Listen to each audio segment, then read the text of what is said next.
You're just saying that. Well, good morning. Welcome to Tri-County Church. My name is Chris. I'm one of the pastors here, and I just want to extend a warm welcome to everyone watching online and those at our Clearfield and downtown campuses. It's amazing to think we're one church right where you are. We're in this brand new series for this brand new year called Catchphrase. And we're going to be looking at some of these phrases we use around Tri-County Church. And the more we talked about this whole idea of catchphrase, one of the things that we realize is all of our lives are filled with these phrases that we use very regularly throughout the normal course of our daily life or daily conversations.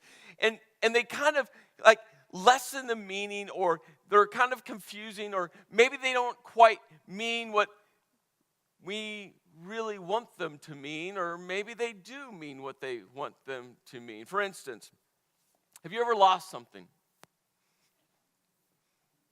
Oh yeah. Some of you are experts in losing things. Like you just are. For some of you, you're married to someone who's an expert of losing things. But have you ever lost something of value, something of importance, something that means a lot to you? I mean, we all lose things that just don't matter. But when we lose something that means something so much to us, what do? We go look everywhere for that object, for that prized possession, for that thing. Have you ever found yourself looking everywhere? I mean, you have worked yourself up into emotion over not being able to find this thing, and all of a sudden someone walks up to you and they say this: "Where did you have it last?" Have you ever just wanted to stare at that person and say, "Well, if I knew where I had it last, I would know where it is"? But how many of us have said that before? I have. Right? And when the words come out of my mouth, I'm like, like if they knew where they had it last, they wouldn't be looking for it, and I wouldn't be asking the question, right? It's a catchphrase. It's a phrase we use, and when we use it, it's one thing, but when it's said to us in that moment, it's a frustrating statement. Have you ever been in a conversation with someone? I mean, maybe it's kind of an intense conversation. You're going back and forth, and maybe you're discussing a situation. Maybe it's a leadership conversation. Maybe it's an interpersonal conversation. And all of a sudden, that person says these three words: "No offense, but." Yeah, we know what that means. I'm now going to offend you. But I've said no offense, but. So that's given me an out. It's given me kind of a way to offend you without you getting mad, because I said no offense, but. You can't get upset with me now.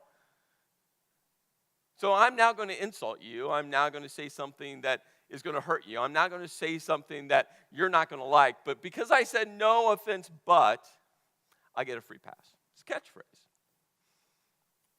Favorite one I use at home all the time. My girls hate it. Probably my wife hates it as well. I think it's hilarious, so I keep doing it. But what amazes me is we live in this day and age where the ability to know the exact time is a pretty easy action, right? Like, it's not like we have to go outside and look at the sun and try to guess what time it is. We have a piece of equipment, and probably all of your houses, your apartments, wherever you live, you probably own a piece of equipment that does two things really well. It cooks your food and tells time. Amazing. Amazing. I mean, whoever thought to put the clock on the microwave and the oven? Great idea. I mean, we have clocks in every room. We even have a device that sometimes we actually use to make phone calls with that tells us the time. But my girls, you know what they ask me daily?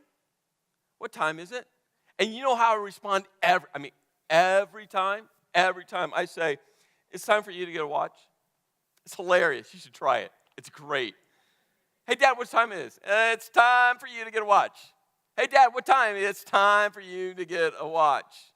"Hey, Dad." "Nope, time." But now what's really annoying? And the rare occasion that I actually ask what time it is, you know what they now say to me? "Dad, it's time to go." I'm like, no, you can't use that against me. Have you ever been walking through the mall, a store, I mean, you got your action list, your errands list. You got things to purchase, things to solve, things to conquer. Right now, I'm conquering plumbing issues, and so me and Lowe's in the plumbing aisle, we're best friends. Actually, last night after service, I got done preaching, and I went to Lowe's to replace a valve that wasn't working to try to install it to stop this little drip in my sink. It's the big things in life, right? You're on the move, and all of a sudden you run into that person that you haven't seen in a while. You strike up a conversation, but you realize since you haven't seen them in a while, this conversation could take a while, and you really have to move on throughout the day. And have you ever used this catchphrase? It was great seeing you. Let's get together soon. What does that translate?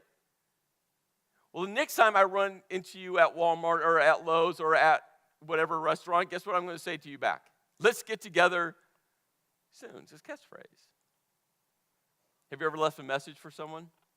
Waited a day, 2 days, 3 days. You really need to talk to that person. They haven't called you back.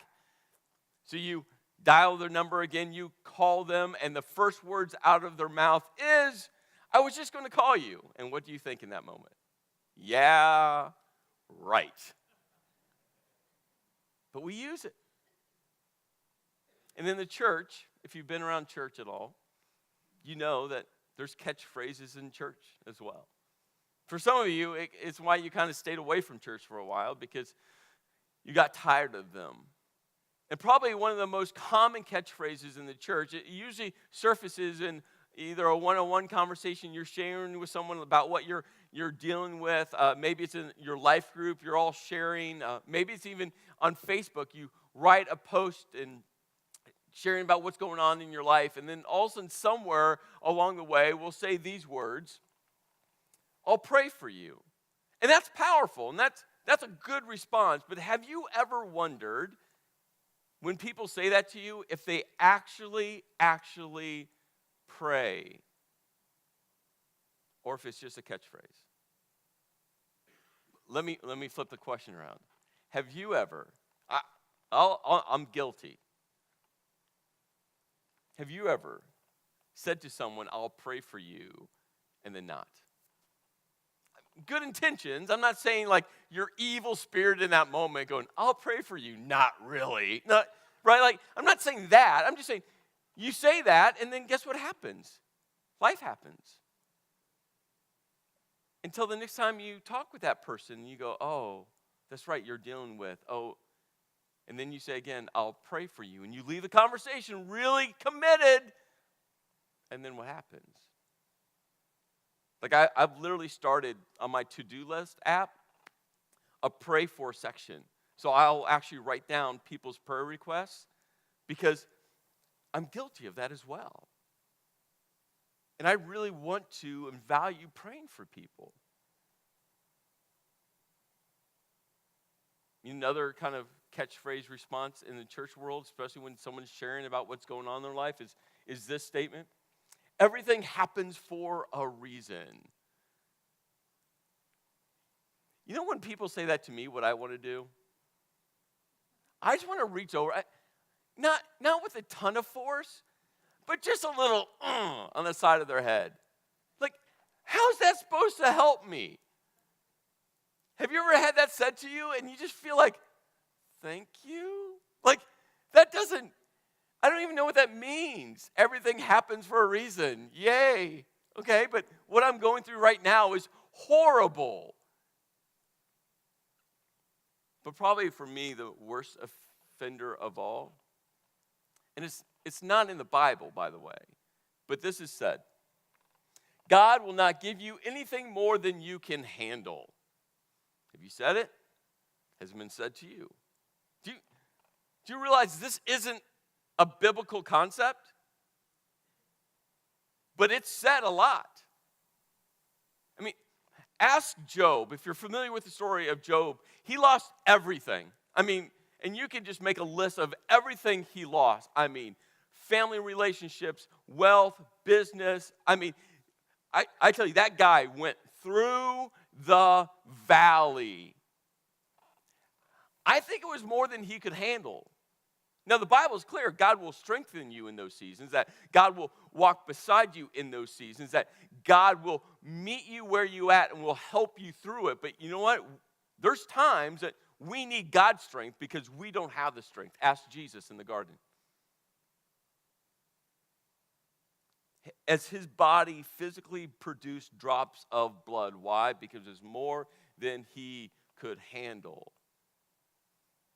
As he was leaning into God, then he had asked his closest friends to do what?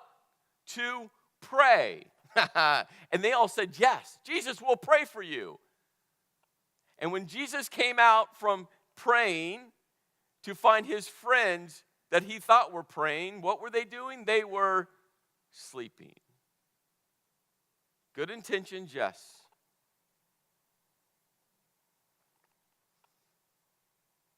At Tri-County Church, we have phrases we use. They're really great phrases. They're simple, they're clear, they're even catchy.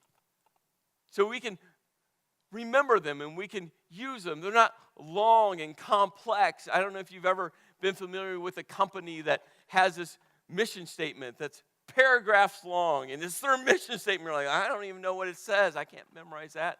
Tri-County Church has done a masterful job taking these biblical concepts and bringing it in such a way that people can not just remember them, but actually use them in everyday, non-type of churchy language.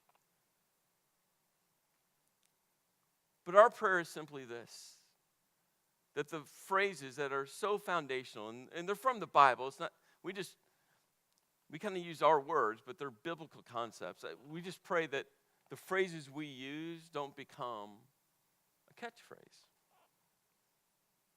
where they lose meaning, where they lose action, where they lose importance, where they are just used in some flippant way because they sound good and they sound fun and they sound, well, kind of cool.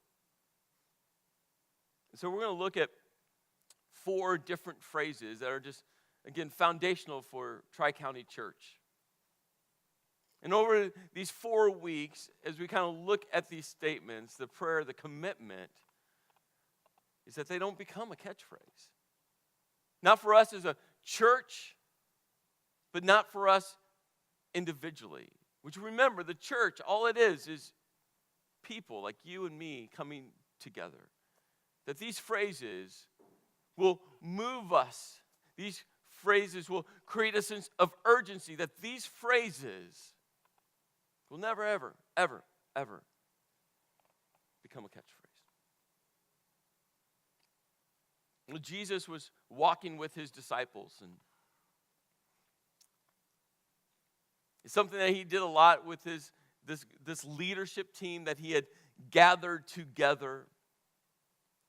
And in Matthew, it says this, Matthew chapter 16. It says, when Jesus came to the region of Caesarea Philippi, he asked his disciples. Now, there's 2 questions that Jesus is going to ask, and these 2 questions are going to get to this first phrase that's foundational to us at Tri-County Church. And as I work through these 4 phrases we're going to look at over these 4 weeks, I didn't want to put them in a hierarchy kind of order, because they're all so important. They're all so foundational. But probably this one that we'll look at today has to be number 1. And the other 3 all fall underneath this one statement. And in Jesus' questions, we're going to get to what that phrase is. Well, Jesus lived his life with intentionality. And there's a reason why, when he came to the region of Caesarea Philippi, that he stopped there. It wasn't by chance. It wasn't because, they had to have a lunch stop or a rest stop. But there was a reason why this was the location. You see, in Caesarea Philippi was what's known as the grotto to the Greek god Pan. You can go there today and see this. You see the backdrop to this small, we call it a city. It was a small kind of village, but of Caesarea Philippi, the backdrop, what anchored this city was this massive rock outcropping. It kind of formed this kind of theater type of view where the city moved and grew out from this rock cropping. And inside this rock cropping, carved into the face, was this grotto to this god Pan of Greek mythology and Roman mythology. Now, the god Pan was the god of fertility. He was the god of nature. He was really recognized as the god of everything. And there at that grotto, people would worship this god Pan. What archaeologists know is that human sacrifice happened there. There was this naturally occurring spring that ran, and they would go into a cave, and inside the cave was this big kind of drop-off area that would go into this spring that ran underneath the ground, and they believed that they would shove a human being off this ledge into the spring. If the spring carried the body away, then the gods would receive the gift, and if the body didn't get carried away, well, the gods rejected the gift. And it's in this place that Jesus stopped and asked his disciples these two questions. It's in this place. So as we move through this story, you got to remember the location, because the location in this story means everything to what Jesus was going to ask and then what Jesus was going to reveal to his disciples, this leadership team that he had gathered together. Now remember also with his disciples, there are people like you, like me. Yeah, at this point, they were leaning into Jesus. I mean, his teaching had them captivated. His miracles had them leaning in, going, we've never seen someone who can do this. But at this point, they had no clue who Jesus really, really was. They had no clue why Jesus had really gathered them together. They had no clue what was to come. But they were leaning in. They were following.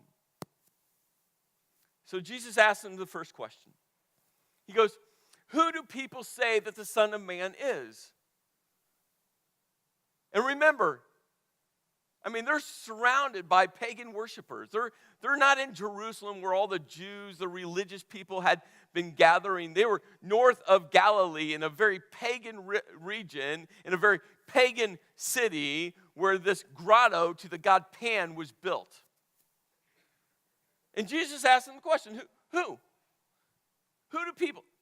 Now the disciples at this point knew something. They knew that Jesus always would ask a question, but he would always kind of get people to a different point. And they never quite knew exactly where Jesus was going to lead the conversation or lead the questions or lead the story. They always knew that Jesus would start out kind of one way, and they would always kind of lean and go, but what's next? Where is he trying to get us? And I'm sure they had that feeling going, okay, we get this question, and this is an easier question, but what's Jesus' real point here? Well, so they answer the question. He says, well, they replied. Some say John the Baptist, some say Elijah, and others say Jeremiah, one of the prophets. Now, I don't know, if you were raised in church or not raised in church. If you were raised in church, you might remember the days of Sunday school class.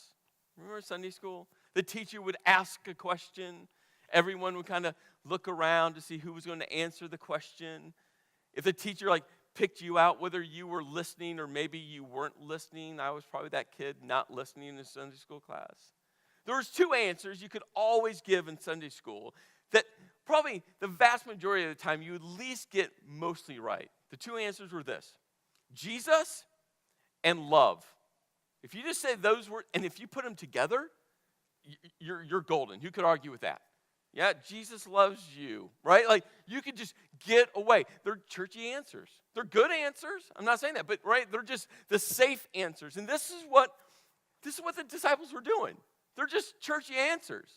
They're like, okay, who do people say I am? We're just going to give all the really heroes of the Jewish faith. We're just going to give them those names. It's like, oh yeah, John the Baptist and Elijah and Jeremiah. And then someone said, oh, and all the other prophets, right? Like, we'll just get them all in there. And I just wonder if Jesus kind of had that smirk on his face going, come on, guys. You know me. Churchy answers aren't going to work. Like, those are religious answers. Who do people really say that I am? But Jesus knew that that wasn't his. I mean, it was his first question, but that wasn't the most important question. His most important question was this question. But who do you say that I am? See, that's the question. And remember, when he asked the first question, who do people say that I am? Oh, they all chimed in. They all raised their hand. They all made eye contact. They all said, oh, I want to answer that. I want to answer that. But when he flipped the question and said, no, but who do you personally? Not the person sitting next to you, not the person across from you. Who do you personally? Now, I wonder if Jesus just looked at every one of the 12 in the eyes. And who do you? And who do you? And who do you? Who do you say that I am? And I just wonder, do you remember, maybe you're still in school, but if you're not, remember the day when the teacher would ask a question and you didn't want to answer that question, and what would you do? Avoid eye contact at all costs, right? You're like, if I don't look at the teacher in the eyes, the teacher won't call on me. And if you're sitting by a friend that you just wanted to kind of throw underneath a bus, or maybe they were actually smart, it was your smart friend, you kind of stare at that person thinking that maybe the teacher would channel your eye contact to that person. And I think that's what happened here. I mean, they all jumped in at first. The first question was easy. But now Jesus personalized it. No, who do you say? You've been following me, guys? You've been listening to me? You've been seeing me do some pretty cool miracles? Who do you? And then this disciple spoke up. Simon Peter answered. I love Peter. I do. He's that impulsive guy, the guy that acts first, thinks second, right? For some of you, you're like that. You're that. You do something and later go, oh, why did I do that? You're the child growing up where your mom and dad constantly said, what were you thinking? And you're like, wasn't. And I think that's why I like him. He at least acted. I mean, Peter was the first guy out of the boat, walking on water. Now, he sank, but he was and the only one out of the. Peter was that person that always just said, well, I'm going to take steps of faith and figure out as I go. I might get it wrong. I might not have it all figured out. I'm at least going to move. And I wonder if all the other disciples knew that, and they all looked around the circle, and they all kind of started staring at Peter, and Peter kind of felt the weight of the entire circle on him. I don't know, but he answered, and this is what he said. You are the Messiah, the Son of the living God. Oh, that was a moment. I mean, not just the Messiah, the promised one to come and lead the Jewish people, but you are the Son of the living, not dead, the living God. You know what's fascinating is Pan is the only Greek god to have ever died. And he died somewhere along this time, within 20 years of this moment. They think it's 5, 6, 7 years before this. The only Greek god to ever have died, and this is Caesarea Philippi, as they're sitting there right around the grotto of Pan. Peter says, Son of the living God. No question mark.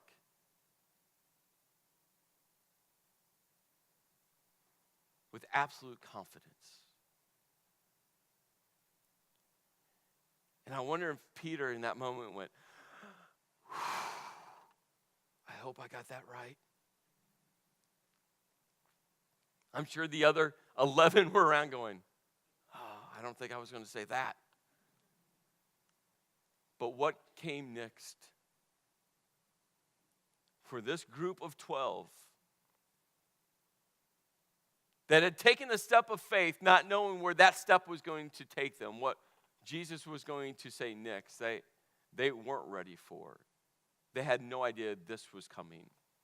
Well, Jesus responds and he goes, "You are blessed, Simon, son of John, because my Father in heaven has revealed this to you." And this is a great moment.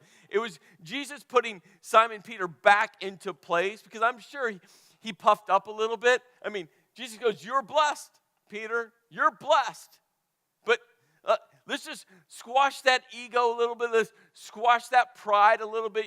I mean, you're talented, but not that talented. You're wise, but not that wise. You're gifted, not that gifted. Because guess what? Those words, you don't learn that from any human being. God gave you those words. God revealed that to you. God spoke those words into you.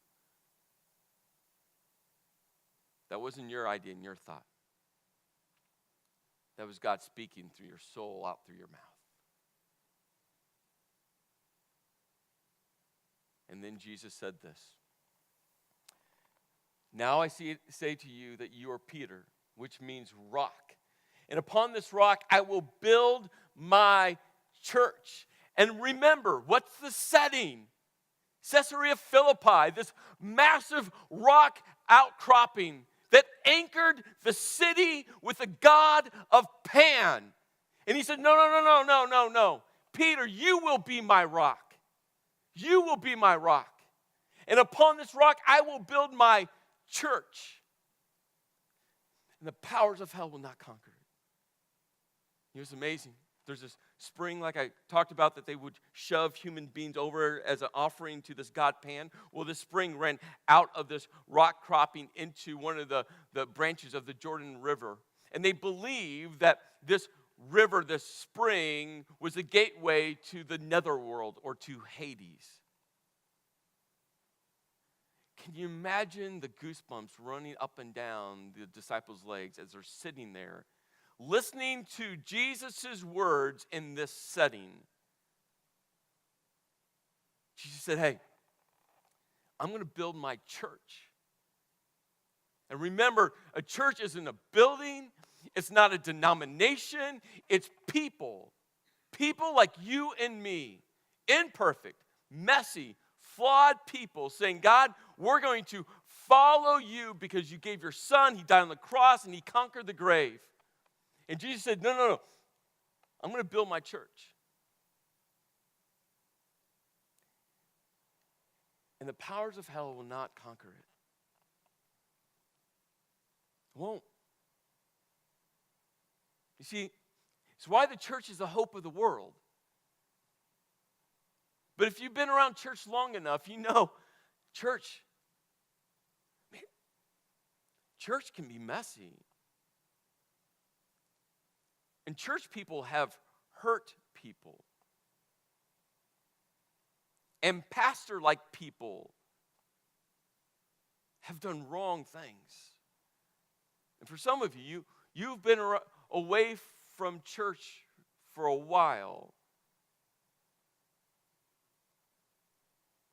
You know what Jesus didn't say in this moment? I mean, he said the powers of hell will not conquer it. Won't destroy it. But there's three areas that Jesus knows that Satan's at work. In every church, on every continent, around the world. Three areas that Satan is so good at, the powers of hell is so good at when it comes to the life of the church. Here's the three areas. First, it will distract.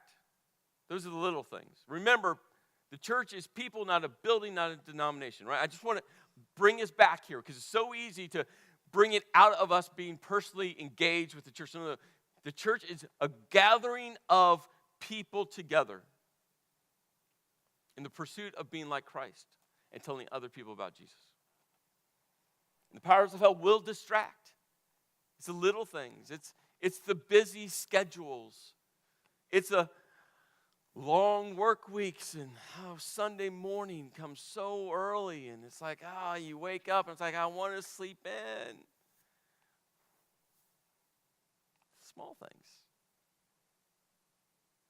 I say one thing in a 35-minute message, or some other speaker says one thing in a 35-minute message, and you hear it and you attach all these little things to it. I'm sure I know what he meant. I don't know. It's all these little, I'm not talking about big unbiblical things, right? We all do that. We hear one little thing, and we're like, oh, I'm sure what he really meant to say was. I know what his heart, no, they're these things that distract. Trying to find a parking lot on a cold day. Who took all the front spots? It's cold out. Why didn't they put more salt in the parking lot? Right? There's distractions. Both church distractions and just life distractions. There's things that separate us from the church, gathering together. People. The powers of hell, they're really good at it. Then there's the big things, right? This one is things that derail. You know, sometimes that's sin in our own life. For some of you just kept away from church because you knew what you were doing wasn't honoring God. And I mean, the thought of walking into church and having to face what you're doing, and and God's like, no, just come. God's forgiveness is unending. His grace is unrelenting. I mean, no, just come, just be a part. But those things derail. Stuff within the church. Christians not acting Christ-like. Christians who don't extend God's love to all people. Derails. For some of you, you've been hurt deeply by Christians.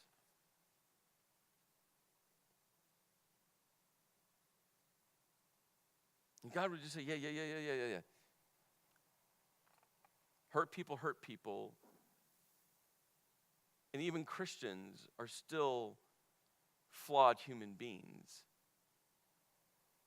Don't let them derail you. And as the powers of hell are great with distracting and derailing, it all leads to this last one. Deters.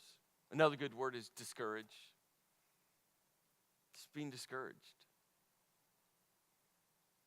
And maybe for you, you start off 2017 going, I'm going to go to church every week. I mean, not last weekend. That was New Year's Day. That didn't count, right? So you started this weekend. You're like, this weekend, I'm going to go to church. I'm going to go to church. I'm going to go to church. I'm going to commit. And if you're not careful, the distractions and the derailments will deter you, will discourage you. And Satan is a master at those things. Look at the number of empty churches around our city, our state, our country. But Jesus said, these things might happen, but the powers of hell will not conquer, will not destroy the church. And that's why there's so many churches thriving as there are churches that are dying. Why? Because some churches are going to give into the distractions and to being derailed and being deterred. Some churches are, but there's many churches that aren't. Why? Because of this one phrase that I pray will never, ever become a catchphrase. And the churches that keep this phrase into focus at all times, that commit to at least this one thing. Everything else could maybe be a little different, but this one thing, it's like we're not going to lose focus on this. And for Tri-County Church, we phrase it this way, that Jesus is the subject, period. It's about Jesus.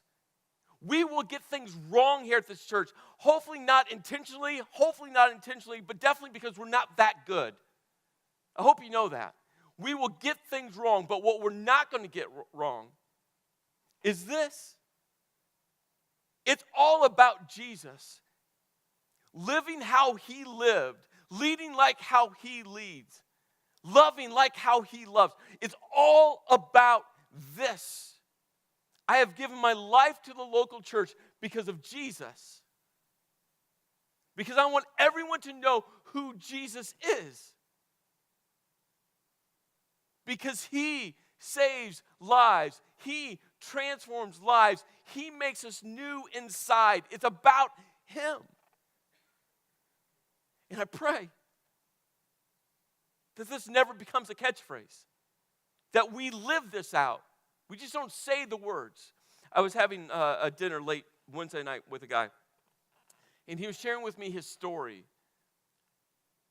And last year, because God just kind of nudged him, slapped him, I don't know, God just moved within him, and he took a step to follow him with this idea. And he was sharing with me, he goes, I love the church, but so many times the church is inward focused, and I think Tri-County does a masterful job trying to keep it from being insider focused. And he goes, but I wanted to intentionally build relationships with people that have never come to church. He goes, I wanted to go where non-church people or non-Christian-like people, non-believing people or questioning people or people that left the church because the church had hurt, those people that would never walk into a church like Tri-County. He goes, I wanted to go find those people. And I just want to build a relationship with them. And hopefully along the way, through authenticity and transparency, just hopefully along the way, guess what? I can tell them about Jesus. So on Thursday nights, him and a group of people gather at a local place with one goal: to build real relationships, in the hopes that one day, and this is happening already, that they can tell them about Jesus. Why? Because they're living out this, that Jesus is the subject. And if Jesus is the subject, then we tell everyone about him. So let me ask you the question. If Jesus was looking at you, who do you say that Jesus is? Who do you say that he is?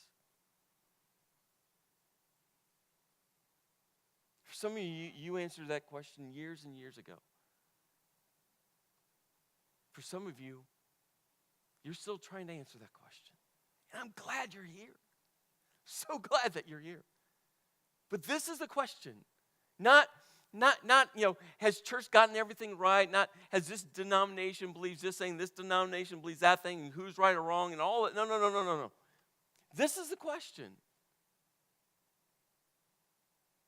Jesus spent his ministry years separating out religious ideas and religious thinking and religious people and trying to drive people all to this question. Who do you say that I am?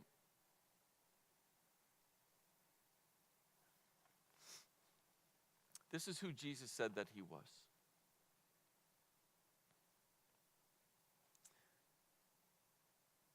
I am the living bread that came down from heaven. Whoever eats this bread will live forever. This bread is my flesh, which I will give for the life of the world. You are from below, I am from above. You are of this world, I am not of this world. I am the light of the world. Whoever follows me will never walk in darkness, but will have the light of life. I am the gate. Whoever enters through me will be saved. They will come in and go out and find pasture. I am the good shepherd. The good shepherd lays down his life for his sheep. I am the Son of God. I and the Father are one. I am the resurrection and the life. The one who believes in me will live, even though they die. And whoever lives by believing in me will never die. Do you believe this? And I think the one thought, the one statement that wraps all of these I am statements together is this one in John 14:6. I am the way, the truth, and the life, and no one comes to the Father except through me. Jesus is the way, and he is a truth, and he is a life. Being good enough doesn't get you to heaven. Having every big question answered doesn't get you to heaven. Going to church 87.25% of the Sundays in a calendar year does not get you to heaven.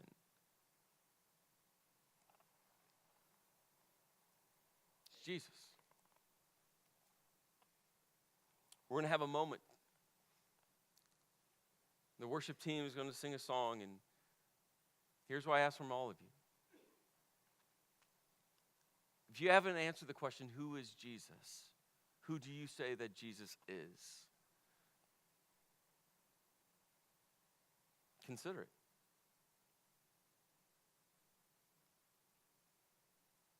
Because right where you sit, you can name Jesus as your Lord and Savior, leader, forgiver, and friend. You don't need a pastor type to do that for you. You don't have to clean up your life to make that decision because Jesus paid it all.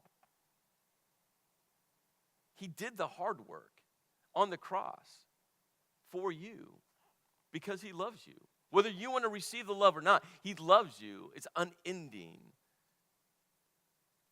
And if you've accepted Jesus, if you would say, Jesus is my Lord and Savior, forgiver, leader, and friend, the question I would ask for you to wrestle with.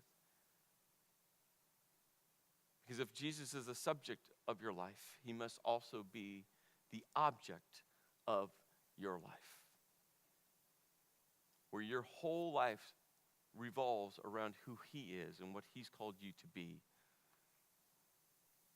The question is this: is he the object of your life? Let's pray. Lord, I thank you for our time together. Lord, as we spend a couple of moments, I just pray that you know where everyone is on their spiritual journey right now, and right now you're working in hearts. Lord, I just know you are. People are sensing you, and maybe they're wrestling. Maybe they feel the tug. Maybe they're trying to push that feeling away. But Lord, I just pray that they just know.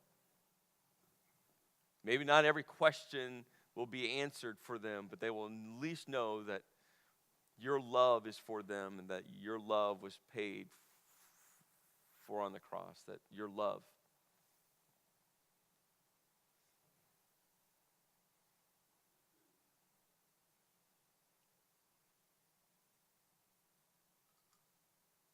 that all they have to do